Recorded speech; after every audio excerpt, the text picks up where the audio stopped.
আজকের যে সমস্যাটা নিয়ে আলোচনা করব, আপনি ওয়ারিশ সম্পত্তি কিনেছেন, সেই সম্পত্তি কিভাবে মিউটেশন বা রেকর্ড করবেন। দেখা যাচ্ছে একটা জায়গার যে মালিক, সেই মালিক মারা গেছে, সেই মালিকের দেখা যাচ্ছে অনেকগুলো ওয়ারিশ আছে বা উত্তরাধিকারী আছে। সমস্ত বা সবগুলো উত্তরাধিকারী বা লিগাল হেয়ার যারা আছেন তাদের কাছ থেকে সম্পত্তি আপনি কিনেননি, তাদের মধ্যে কিছু ব্যক্তির কাছ থেকে বা কিছু ওয়ারিশদের কাছ থেকে আপনি সম্পত্তিটি কিনেছেন। সেই সম্পত্তি আপনারা কিভাবে মিউটেশন বা রেকর্ড করবেন, সেই জন্য আপনার যে বিক্রয় কবলা দলিলটি আপনারা করেছেন সেটা আপনাকে সঙ্গে রাখতে হবে এবং তার সাথে সাথে আপনার একটা আইডি প্রুফ, যেমন ভোটার কার্ড বা আধার কার্ড, এবং অরিজিনাল যে ওয়ারিশ সার্টিফিকেট আছে সেই মালিকের অরিজিনাল ওয়ারিশ সার্টিফিকেট আপনার কাছে রাখতে হবে। এবং তার সাথে সাথে আপনার যে দাগের ওপর আপনি মিউটেশন করতে চাইছেন সেই দাগের একটা অফিসিয়াল কপি বা একটা দাগের তথ্য কিন্তু লাগবে।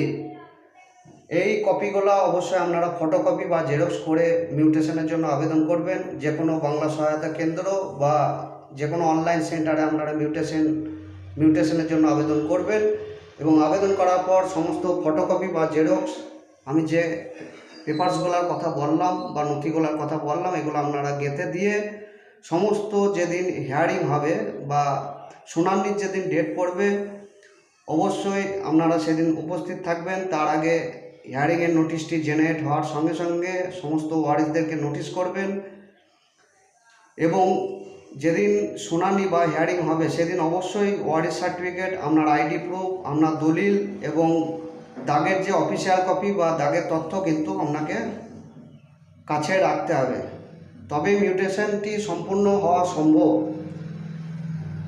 আর একটা কথা আপনাদের বলে রাখি, ওয়ারিশ সার্টিফিকেট বা ওয়ারিশ সম্পত্তি কেনার পর আপনি মিউটেশন করতে যাওয়ার পর আপনার যে হিয়ারিংটা হবে সঙ্গে সঙ্গে কিন্তু আরআই এনকোয়ারি দিতে পারে।